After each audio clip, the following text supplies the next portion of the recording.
Hello my hojos, and welcome back to the series on YouTube that just won a silver medal in competitive short form manga recommendations at the annual Summer Sports Games, making the shonen jump to shoujo. That's right, we just barely beat Germany by 1 point to eke out a win in the Explaining Why Your Fave is Peak event. Unfortunately, we did end up losing to Australia in the Interpretive Dancing Your Recommendations category, but what can you do? I just can't compete with those moves. We are back with another installation of this iconic series, making the shonen jump to shoujo. The series where you guys give me shonen or seinen manga, and I recommend shoujo or josei manga that are similar to them. For those who don't know, shoujo and josei are demographics of manga that specifically target young girls and women, and because of this, they often don't get the same amount of love and attention as their male-targeted counterparts, which is where this YouTube series comes into play to help fix that. I want to give you newbies, whether to manga or shoujosei in general, a good place to start before you stretch your wings and leave the nest on your own. Keep in mind though, these are not meant to be one-to-one comparisons between these series. I am not trying to pit them against each other, usually, but rather just using these popular series as a jumping off point to help you find something you may also like. The manga I recommend could just be in the same genre, or I could just recommend it because I find the vibes or themes to be similar or relevant. Either way, this series is meant to be fun, so if I don't give an exact match for a manga that you like, then take a deep breath and make sure to let me know in the comments down below that you are so angry at me. We love engagement here. Lastly, of these disclaimers, all of these manga recommendations I'm about to give are available in English legally. With this series, I want to make sure that all of the manga I'm recommending are accessible to people who are just getting into manga. So whether these are in digital or physical format, you should be able to buy these in English at a store or online. So that means I will not be recommending any manga that are out of print, incomplete, or unlicensed. Unfortunately, this does put me at a slight disadvantage just because shoujo and josei don't get licensed as often, but we've been on the up lately, so fingers crossed that that continues so I can keep doing this series. Without further ado though, let's get right into our 6th bi-monthly episode of Making the Shonen Jump to Shoujo. Snoop Dogg, light that torch. If you liked Attack on Titan, you might like Children of the Whales. This is a comparison I've been wanting to do ever since I finished reading Children of the Whales earlier this year. The two of these series are very similar in a lot of ways, while still remaining unique enough that they have very distinct stories in themselves, thus making this recently completed fantasy adventure manga one that any Attack on Titan fan wouldn't want to pass up. Children of the Whales follows a boy named Chakuro, who lives on an island called the Mud Whale in the middle of a sea of sand. On this island, there are people who are marked and those who are unmarked. Those who are marked, like Chakuro, have an ability to move objects, which is called thymia. But this is at the expense of their own lives being cut short. This power can also go uncontrolled if those who are marked let their emotions run wild. While the people of the Mud Whale have lived peacefully, they've actually never met a human outside of their island for the last 100 years. That is until a reconnaissance mission to an abandoned island that was floating close to them leads Chakuro to find another person. A girl who also has the powers of thymia and claims that she was sent by another country to come and kill everyone on the Mud Whale, leading Chakuro along with his friends and the people of the Mud Whale to learn the secrets one by one of the world outside of the island, as well as the island itself. I know I usually give a longer synopsis for the first recommendations in these series, but for this one, it's kind of better to go in not knowing that much. However, I'm sure you can already tell why I am comparing Children of the Whales to that series. The two of them focus on an isolated people who live in a closed-off world and are persecuted by others outside of it. Add on to that the fantasy setting, magical powers, and a great cast of characters, and Children of the Whales will more than satisfy you. There are obviously going to be differences between these these two series though. One of the biggest ones being how Children of the Whales focuses on empathy and emotions. Since it plays a big part in the powers of the series and Chakuro's personality as well, there's a lot of great questions that this series makes you ask yourself, like whether it would be better to have emotions and get hurt, or feel nothing at all but be able to bear the pain. These questions play a larger part in the narrative of the series as well, which is how documentation and stories of the marginalized are needed in history. If nothing I've said has drawn you into the series yet, then what if I said it has some of the most beautifully illustrated artwork of basically any series I've read? The way everything is drawn, from the mud whale to the environment to the interior housing, just makes you feel like everything in this world is lived in. Even when set on a sandy, dry, deserted island, it feels like a warm and inviting place, which perfectly puts you in the shoes of Chakuro, who deeply loves his homeland. With 23 volumes to its name, Children of the Whales is really just the perfect next series to check out after you're done watching season 10, the movie part 1, the final, of Attack on Titan. It even has a 12-episode anime adaptation of its own made by JC Staff, which is surprisingly very good. I still haven't forgiven them for Requiem of the Rose King. I think if you like anything about AOT at all, then you definitely need to check out Children of the Whales. It's a really underrated series in general, and I hope more people can find something to love about it as much as I have. If you liked Delicious in Dungeon, you might like From Far Away. You know what? I don't care that Ryoka Kui said that she's never played D&D before. Clearly, the fans who love this series have. So of course, for one game-inspired manga, I had to throw in another that I think is equally as good, From Far Away. This manga is an older one coming from the 90s that's still a classic fantasy isekai even to this day. Its setting and story can feel reminiscent of a JRPG while having a really good spin to it that keeps it as fresh and exciting as when it first released. From Far Away is about a girl named Noriko who, while walking home one day with her friends, gets caught in a bomb explosion. Instead of being blown to bits though, she finds herself transported to an unknown world in the middle of the wilderness. Just as she's about to be attacked by monsters, a mysterious man named Izark appears to save her. The only problem is that the two are not able to speak to each other because Noriko doesn't know his language. As Noriko slowly learns how to translate, she comes to discover that the countries in this world are all fighting each other to find what they call the Awakening. It's apparently a powerful force that will turn the world to chaos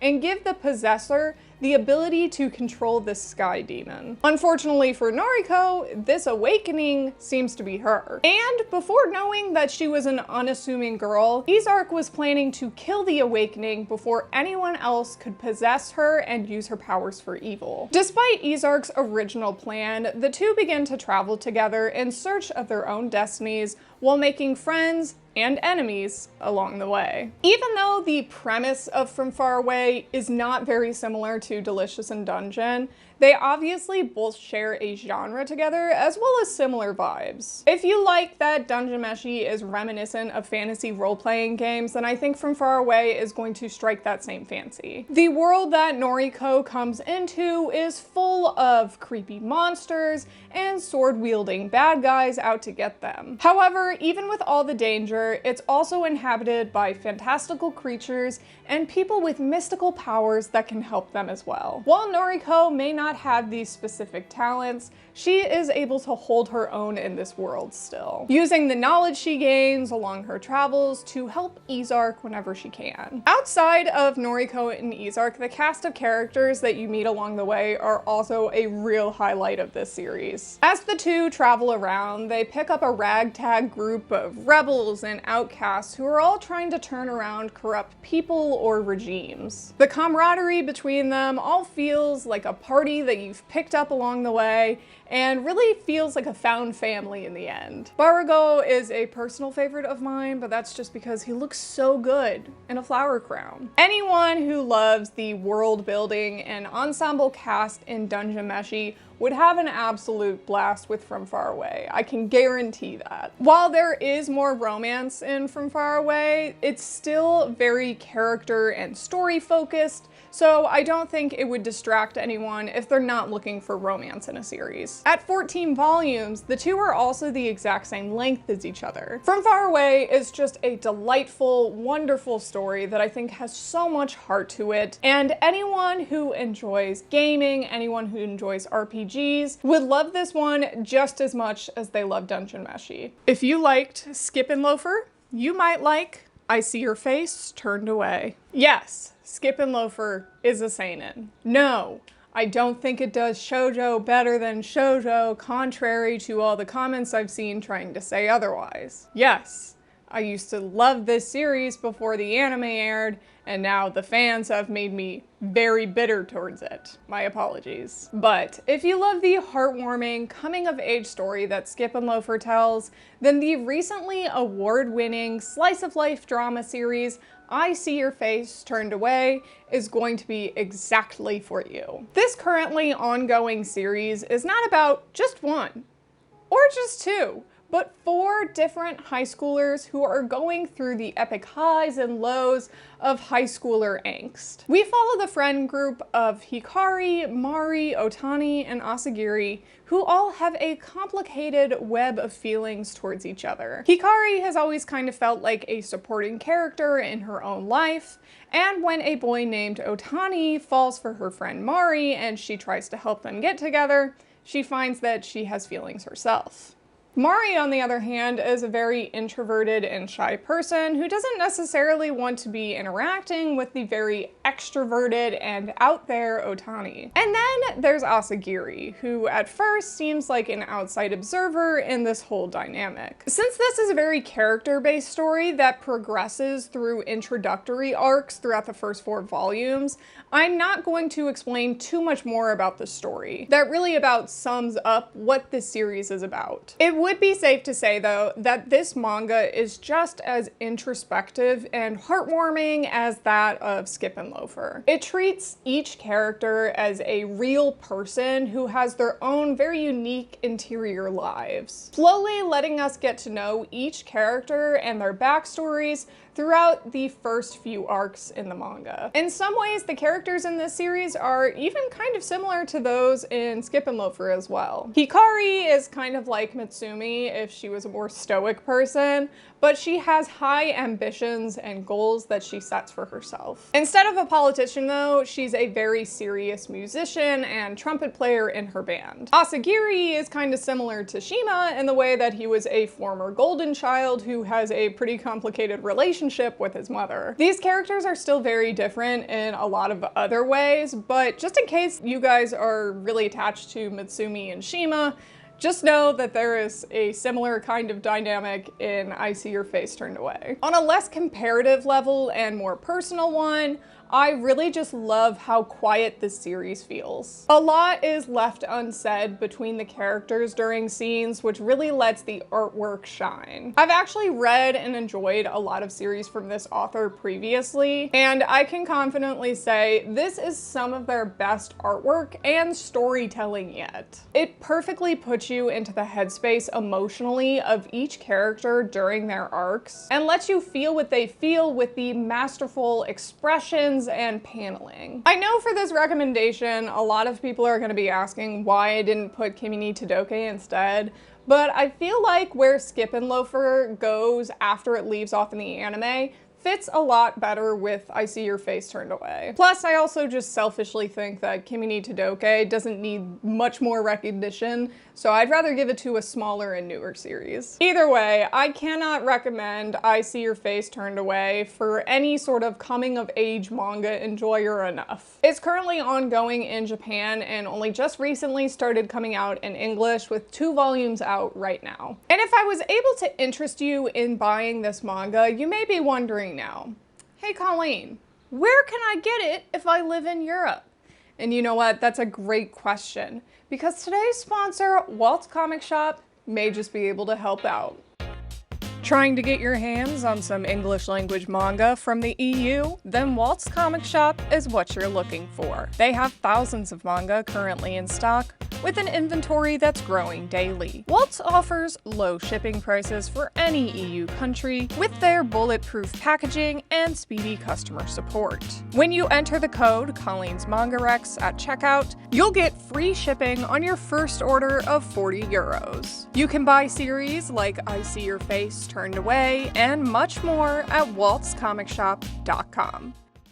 Now let's get back to the video. If you liked Yakuza Fiance, you might like Firefly Wedding. We all know by now that I love myself a yandere character. And we all know by now that I always have to take advantage of an anime adaptation soon to be hype to give love to a shoujosei series. With Yakuza Fiance coming out in October, there's no better time than to recommend you guys Firefly Wedding. This action romance series is one of my absolute favorite ongoing manga series right now, with just how good the angsty drama is. And if you know Reiko Tachibana, who is the author of Firefly Wedding, then you know just how much that girl loves crazy, messed up drama. The series is centered on a beautiful woman named Satoko, who comes from a wealthy family. While it may seem like she lives the good life, she actually has a life-threatening illness that has gotten her shunned by her father's new wife and her stepsister. The only way Satoko knows how to correct this is by marrying a well-to-do man who can bring good reputation to her family's name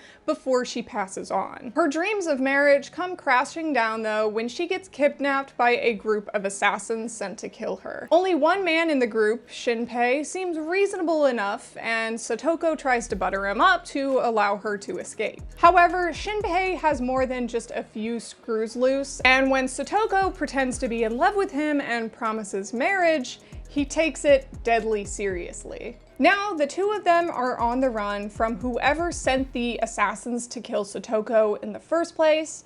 Plus, Satoko has to navigate her own assassin and manage to escape back home. For those who read Yakuza Fiance for the insane people and crazy bloody action fights, then you will be more than happy reading Firefly Wedding. Possibly even more so if you're a romance fan, because it progresses a lot smoother throughout the entire series. Firefly Wedding is set in the Meiji period, while Yakuza Fiance is set in the present day, but the dark, underground lifestyles are on full display in both. Shinpei is a hired assassin that works as a guard for a brothel, and Satoko ends up getting pulled into it to become a prostitute herself. You see a lot of messed up Yakuza-like characters in this series that just are assassins and not part of an organized crime group. The biggest difference between these two is that Satoko isn't this kind of girl boss character that Yoshino is. I wouldn't expect her to be either, given the fact that she has a life-threatening illness, so she can't do too much